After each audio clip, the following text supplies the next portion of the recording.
What's up everybody, this is Colin Dijs from Dijs University, and in this video I'm going to explain to you for native ads what is better, run on network campaigns or whitelist campaigns.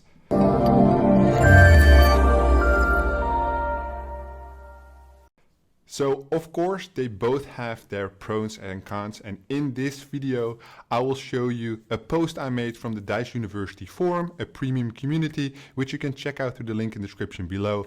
I'm going to show you my exact post and why run on network might be a good idea and why whitelisting campaigns might be a good idea. Of course, each of them has the pros and cons, and I will show you exactly what you need to know. If you're new to the channel, please subscribe, because obviously we have tons of good content here.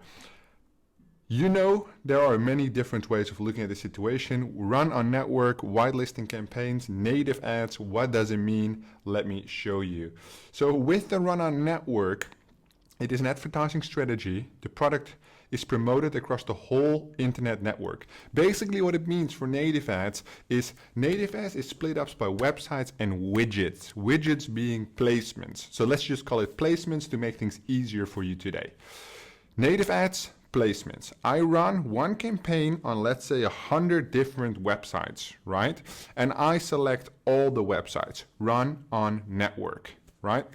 Whitelist means that I have a list of sources, of placements I know that convert, and I only select those. So with run on network, I have one offer which I run on 100 websites, and with the whitelist, I might only run this one offer on 12 websites, because they are known to make conversions in this specific vertical. So that's basically, here are the descriptions, the definitions, but I just told you what it means in native advertising. So you can upload a placement list with the placement IDs to your favorite traffic source. Sometimes inside the traffic source you can blacklist, basically say I don't want any traffic from this source, or you can whitelist, basically saying I want traffic from this source, or I want more traffic from this source, right? And basically there's pros and cons to either situation, and I want to walk you through them today, give you an indication if you're interested in joining a premium affiliate marketing community just like the Dijs U forum, what you can expect. So let's start with the whitelist, right? The whitelist is basically very simple. I have a whole sea and I don't know where to go with my campaigns. I can pick so many different placements, but now all of a sudden I have a list with an indication of the right placement. So this saves me a lot of time testing, first of all, because else I would test 100 placements and now I'm only testing 12. So it saves me time. But also I'm testing 88 placements less than I would otherwise, so it saves me a lot of money, because now I don't have to spend money to see if these placements convert, because I know somebody told me they don't convert for this specific category, right? So obviously it saves you a lot of time, which is a good thing, and it saves you a lot of money. Time is money, and obviously money is money, so that works well together, right? However, there's this one big con, right? Here it is. Limits your openness to testing new placements. If I give you a list and I'm saying, hey, listen up, this list works really well. I've been running, let's say, Nutra campaigns, right? And I tell you, I have a list of placements which gave me all the conversions from Nutra. What are you going to do? Are you going to run the entire network, spend time and money on it, or are you going to run this whitelist? 99.9% of you guys will probably run the whitelist, as you probably should as a beginner. However, the big con is, as soon as you get attached to a whitelist, you don't want to step away from it, because these are known to convert, so anything else might not work. It might not work. It clouds your judgment basically, and you stop testing new placements. So what happens is, con 1 basically goes into con 2, you run outdated whitelists. So basically I make a whitelist, and in 6 months from now I go run another Nutra offer, a different one, and the whitelist might not be up to date anymore, right? So many things change, like user behavior patterns change, sources, inventory changes, everything is dynamic, changing continuously around you. And if you have an old whitelist, it might not convert as well as it has been, right? If you are not focused on testing your own placements, it might hinder your business, and therefore I put this in. Your openness to testing new placements might be damaged. If you want to build nice whitelists that actually bring you conversions, you have to continuously be testing. Not necessarily run on network campaigns, but you might extend the whitelist, right? A little joke I put in here. The next thing is your whitelist dream, basically. So this is one of my favorite topics, right? And it has more to do with the account managers, because that's usually where you get your whitelist from. So let's say you are a beginner starting on a ad exchange. Let's say MGID, Ref Content, Taboola, Outbrain.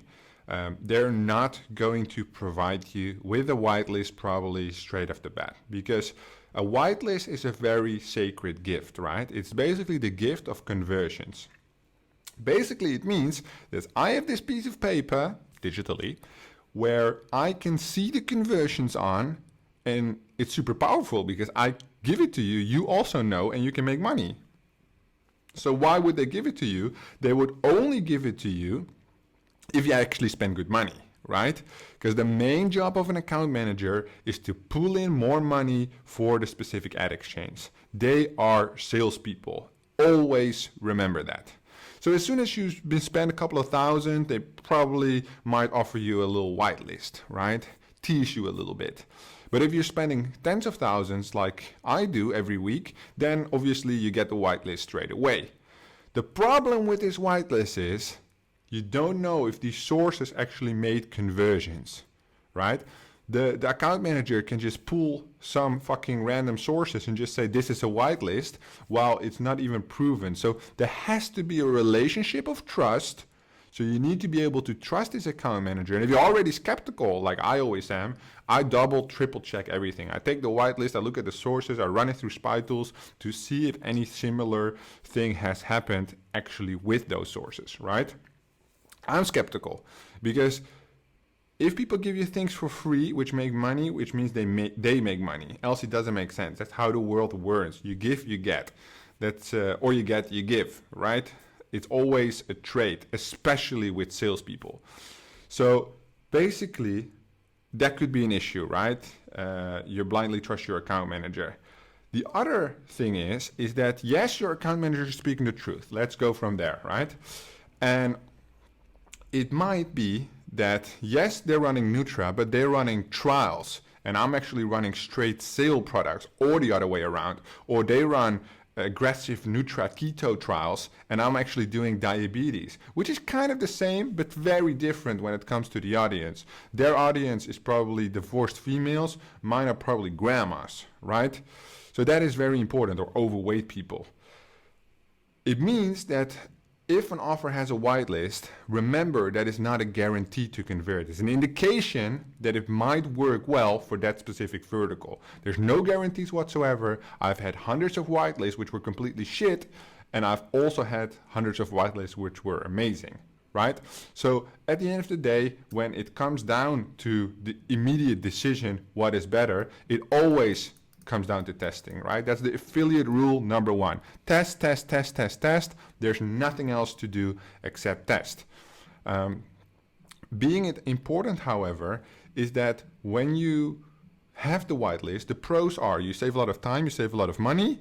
The cons are you limit your reach, basically. You might dilute yourself a little bit, and you have to deal with a trustworthy account manager, else your whitelist dream is nowhere to be found. When we look at the run on network though, the main con with the run on network is you need to spend money. And that's why probably 99% of the affiliates don't use this strategy. So basically you have to test these placements. So I took this out of my tracker. This is literally only 1/30th of the columns which are available. There were literally hundreds of different placements in this new campaign I just launched. Basically, this is how it goes, right? This is why it's difficult. Let me just put it here. So you need to spend money on testing the widgets, right? And here's where it gets complicated, so pay proper attention. This is a little secret for you. Give me that like below, because here is the secret juice. listen up, this is complicated.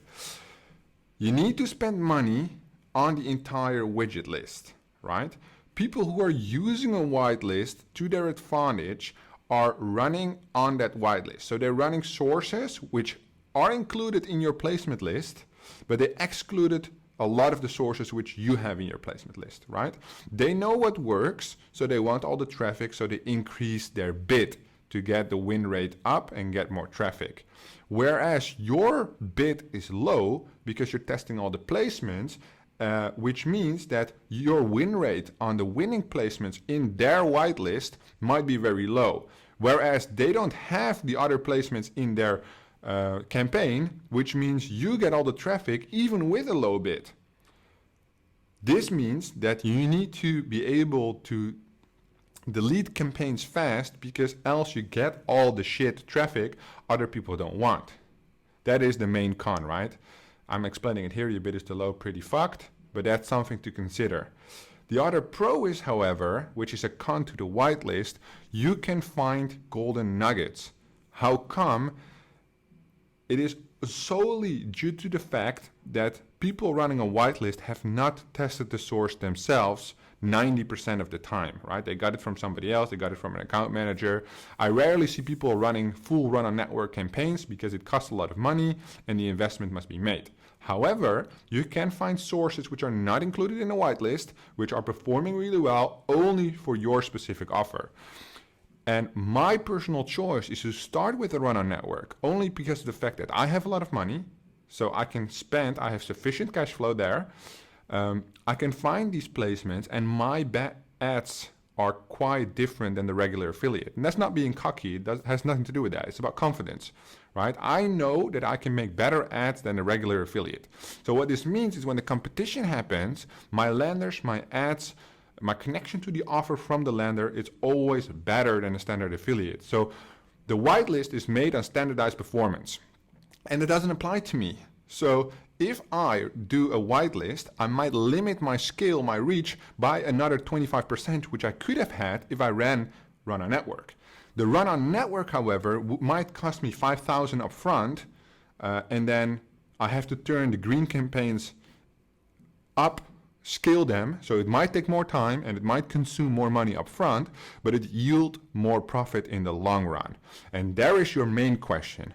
Are you in this for the long run, or are you in this for the short term? Do you want to churn and burn the business, or do you want to make consistent income over time? Obviously, this is very much dependent on external factors. How is your cash flow? What is your experience? How proper do you trust your account manager to do the right work for you? Those are the kind of questions you have to answer for yourself.